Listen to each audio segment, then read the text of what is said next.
Welcome to 2020 Tasty Treats with GourmetQuilter. We're having a lot of fun this year with all sorts of projects. At the moment we're making some foundation piece blocks. There's more information on the website on GourmetQuilter.com. These are the blocks we're making. There's a diagram here of the 20 different blocks. We're doing a block a day for 20 days and we are up to block 10, which means we're just about halfway there. So there's 9 blocks already done here. And this is the block 10 that we're doing, a little birdhouse. You can see what it's going to look like here on the diagram. So if you've already signed up with GourmetQuilter to receive the pattern, you'll have a pattern like this that you can print out. And it's going to be done, as you can see up here, there's actually 4 segments to this block. And we do it in segments because we've got some funny little shapes in order to achieve some of the particular shapes and things that we're looking for. So when you work on, as a foundation piecing, it allows you to do all sorts of tiny shapes or different angled shapes, all sorts of things that are harder to cut and piece in a regular way. By sewing them onto a foundation, they stay put, mostly, so that you can do that and add to them, and you just get all that detail, which is wonderful. So it's a great opportunity to do some more detailed work. It takes a little bit of time, and if you haven't done it before, sometimes you have to get your mind around the back to front thing, because we're sewing on the paper, the fabric's on the other side.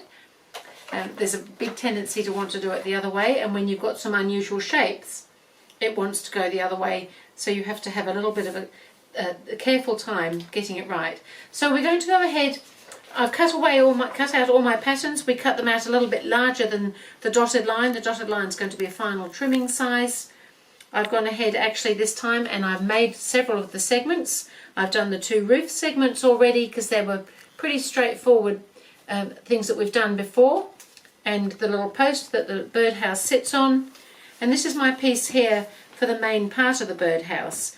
So in the birdhouse up here you can see we've got this nice dark centre, which from a distance probably looks almost round. It's not round, it's got little corners of it, actually like a very small snowball patchwork block. If you know about patchwork designs, a snowball is a square with little corners missing, so it's kind of like that.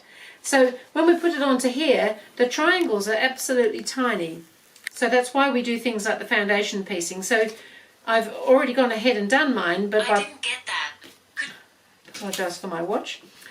I've already sewn my little triangles on. You can see that in here they're absolutely tiny, but they start out quite large until they end up back at that tiny stage.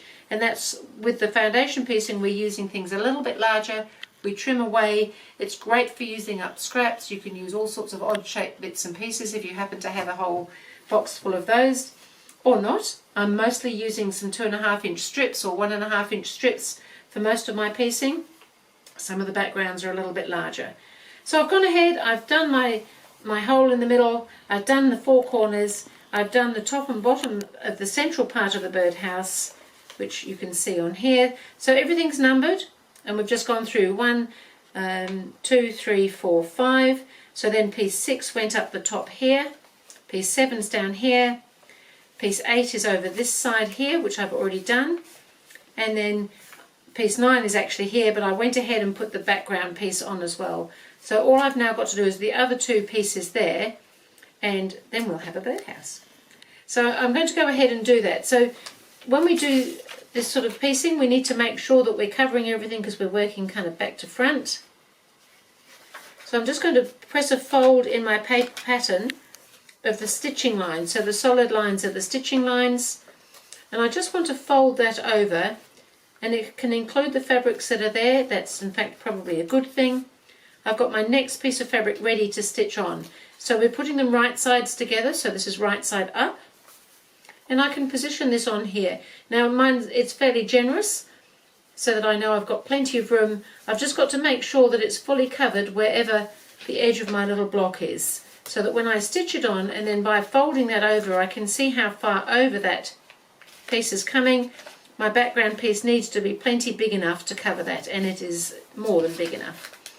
So I'm just going to go ahead now. I've got that in place. I can just double check by lining that up visually that it's covering that stitching line, and I can stitch along that line. So I'm going to go ahead and do that. You've probably already seen me doing some of this.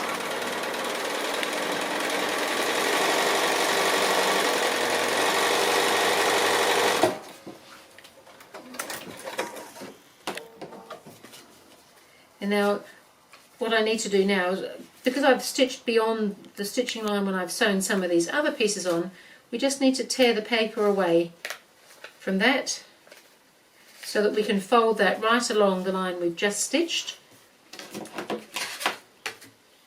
And I'm just going to trim that seam, so 1/4 inch or ever so slightly under 1/4 is good. And now I can open that paper back out and the fabric, and I can bring the iron over and I can press that. I do like to press things as I go because it sits nice and flat, ready for the next piece. So the same thing again, I'm going to want to mark with my paper, fold my paper, so just next to the ruler works quite well to get a line there. And I'm going to position this piece on. So again, I'm suggesting that you fold that back and you fold that piece of fabric with it so that you can actually see that line, so that we could actually place that just near enough that we know where the seam allowance is going to sit. But we also need to make sure that there's enough fabric sitting behind for that corner that's there. That's why if we flip it over, because it's like a stitch and flip method, we need to make sure that this piece behind is big enough to flip back the other way like that one does. So it always sounds a bit confusing. I think if you try it for yourself, it's easier than listening to me. However, I'm going to stitch that line through there because I know that I've got enough there behind. And then once that's done and we've pressed it, we can trim that up and put that birdhouse together.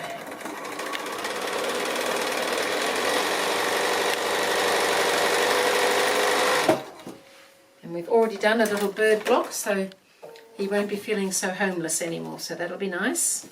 So now fold back my paper again, trim off all this excess fabric that we just don't need. Some of these pieces are large enough to use again for something, some of them are not.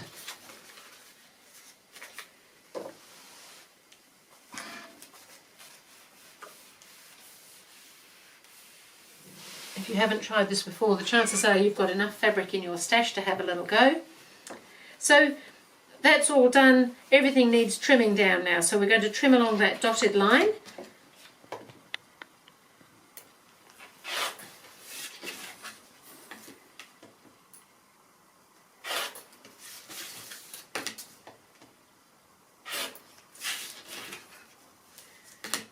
And then all we're going to have to do next is join those pieces together. So once the blocks are all complete, then we can take the paper away, but I like to leave it in until then because it keeps things stable for us. So there's our little birdhouse. It's going to have a little roof on it, a nice brightly coloured roof. By the time we've sewn all that in, that all fits, and the stem or post, birdhouses, I think they sit on a post. So what we need to do now is put this piece on next, so this piece will fit along here, and then we can open that out and put the other corner on and this piece underneath. So I might go ahead and do that and then show you the block when it's all together, because this is pretty straightforward sewing now. So I've sewn my last seam on, I'm pressing my seams open. Any second now we're going to see a birdhouse. There it is. So I'm pretty pleased with my birdhouse. I hope my little bird over here is going to be, oh look at that, sits right next to him. So that's the birdhouse done. So that's actually block number 10. So we are now halfway through our 20 blocks. This is pretty exciting. We're getting along well. I hope you're enjoying them. I hope you're getting your blocks made as well. I think that's pretty fun to do all those. So 10 blocks down, another 10 to go. So if you want more information about the tasty treats and the foundation piecing, please look on the website GourmetQuilter. Otherwise, we'll see you back here for block number 11.